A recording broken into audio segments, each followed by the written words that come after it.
大家好，我係妙聖堂主理人何以俊師傅。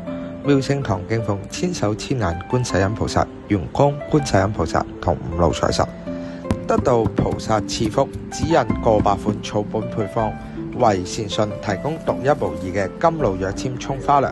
另外，觀世音菩薩亦親賜神通功能，喺唔需要善信提供時辰八字嘅情況下，為善信了解過去，正說將來。蔥花涼喺中國歷史上源遠流長，可以星運和命、驅邪治鬼。正所謂因果未還，前路亦好難行。好多時候，度化亡靈或者先人都係我主要工作，為往生者消除怨念，幫助家人清楚先人需求，調解亡者慰藉生人。菩薩不定期會提供吉日點燈祝福世人。最後，妙聖堂亦經常舉辦派發福飯等義工服務，實行一善擋三災，人人皆可為菩薩。